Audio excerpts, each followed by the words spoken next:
So I used to go and install networks. I used to go and crawl underneath desks and fit cables.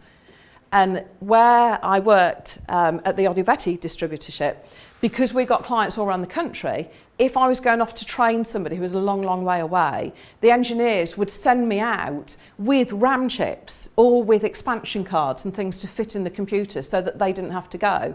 So for years, I carried a screwdriver with me. And I could take the lid off the computer and I can fit expansion cards, and it's not that difficult.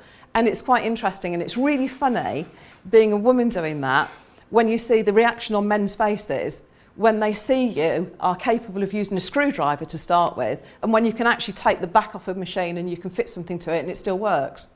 So it's quite nice to be able to do those sorts of things. But all of that has given me a really, really good background.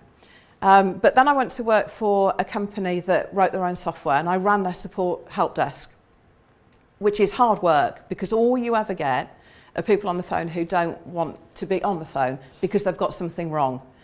And their computer's not working, their software's not working, so they're miserable. They never say thank you because nothing should have gone wrong in the first place. And that's a really, really hard job to do. And the company I worked for were very interesting because they weren't that well structured. So they weren't that supportive of people in that type of role. And I decided then I didn't want anything more to do with IT because it completely switched me off. So actually I went to work in the automotive industry, another very male-orientated industry. But I worked for a company that made sunroofs. And I loved it. I absolutely loved it. There were a few of us in our team, so we ran the internal IT department. And I was in charge of a small team of programmers. We wrote all of our own software there, and that was used throughout the whole of the business. So all throughout all these jobs, I've learned lots of different skills because I've been put in lots of different environments. And for me, I'm just inquisitive. I like to know why people do what they do. What's the benefit? How can it help the business? What can it do that makes a real difference to how people work? And employers like that, because they see then they've got somebody who's keen to progress and keen to learn and keen to do a little bit more. So you find that you get promoted through things like that. And I was headhunted from working at Tudor Webasto, the sunroof manufacturer, to go and work in another automotive company. Now, that was when I was 24. So when I was 24, I was first headhunted. And I went to work for Dunlop. I was the first female manager that they'd ever had, and I was the youngest by probably a good 10 years. So it was very interesting, again, working in that environment, because my boss was a very traditional manufacturing guy. Now, you probably haven't worked in a manufacturing company or seen a manufacturing company, but the guys that run production and the guys that run those organisations, they are very focused. So they will be really direct in telling you what to do and how to do it and when they want results and things like that.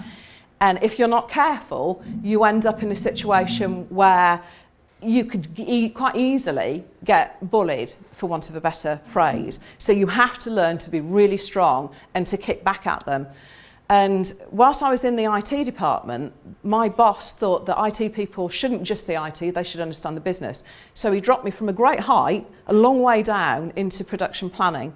Well, his method was that every time there was a shutdown, in the 2 weeks leading up to it, all hell would break loose on the shop floor because it's right, we've got to get wheels built, we've got to get wheels built, we've got to do this, and we need overtime and we need all this extra material and everything's got to be ready now, and it was all a big panic.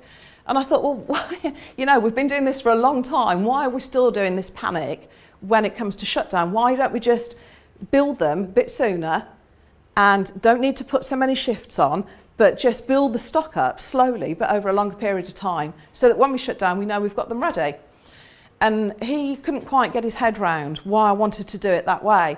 And at the time, we were looking to put a new computer system in, so I was trying to run that project as well as run production planning. And he rang me one afternoon because I should have been in a production meeting, and he was screaming down the phone at me about why wasn't I there and where was my commitment and all the rest of it. So I'd lost my temper, and I don't lose my temper very often, but I lost my temper, and I told him that he was an idiot and that all he did was run around like a headless chicken, which stopped him in his tracks because I don't think anybody had ever said that to him. Because he's one of those guys that his team, he used to sack them every morning. If they hadn't done what he wanted, he'd sack them in the morning and then reinstate them in the afternoon. So a lot of people lived in fear of him. But that was just the straw that broke the camel's back. But after that, we had a brilliant relationship because he respected the fact that I had actually stood up to him. So some of these people, they don't do it on purpose to be dictatorial. It's just the way that they've been brought up. It's just what their expectations are of themselves, and it's habitual behaviour. And sometimes all they need is somebody who'll break that habit, and they'll see things in a slightly different light. And after that, he actually went to our MD, because we were both on the management team, and he said to Bob that he thought I got more balls than the rest of the management team put together, which I thought was quite nice, actually. But it came about because I'd had to stand up to him. So again, you can stand up to people. There is no call for bullying in the workplace. There's no need for it. Sometimes people don't realise they're doing it. It's less so now because people are becoming more educated, but it is still there. So don't let it ever get on top of you if you ever get into that position.